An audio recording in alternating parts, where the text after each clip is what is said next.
Je suis le docteur Hansleff, je suis neurologue à l'hôpital de Poissy-Saint-Germain dans les Yvelines, où je m'occupe plus particulièrement de sclérose en plaques. On a commencé à s'en occuper il y a maintenant une quinzaine d'années dans cette région, et on a monté d'abord un réseau ville-hôpital dédié à la sclérose en plaques avec une équipe de professionnels spécialisés, ce réseau couvrant tous les territoires, tous les départements de l'Ouest parisien, avec un projet d'unification avec le réseau sclérose en plaques qui s'occupe de tout l'Est de la région parisienne, pour faire un seul grand réseau dédié à cette maladie et également à d'autres maladies neurologiques. Parallèlement à ça, je préside la Ligue française contre la sclérose en plaques, qui est une association qui vise à fédérer en fait l'action contre cette maladie, en ayant à la fois des actions dédiées d'aide aux patients, de financement de la recherche, et également de représentation de la France dans les grandes instances internationales que sont la MSIF et également le MSP, une plateforme européenne qui vise à développer des projets et s'assurer de l'équité d'accès aux soins des patients sur le territoire de l'Union.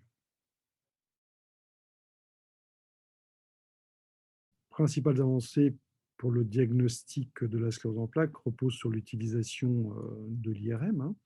qui a une utilisation plus large, des séquences qui sont mieux caractérisées, des séquences nouvelles qui permettent d'apporter à la fois un diagnostic plus précoce, mais également une meilleure discrimination diagnostique. On a également eu un certain nombre d'anticorps qui ont été mis en évidence et qui ont permis de caractériser des formes qui sont des maladies inflammatoires du système nerveux, mais qui étaient jusque-là considérées comme étant des, des scléroses en plaques. On s'est aperçu qu'elles avaient d'autres mécanismes qui les sous-tendaient, avec je dirais, des possibilités thérapeutiques différentes. Donc, en fait, ces outils diagnostiques d'imagerie ou biologiques permettent aujourd'hui d'affiner le cadre diagnostique et de mieux orienter les patients sur les axes thérapeutiques.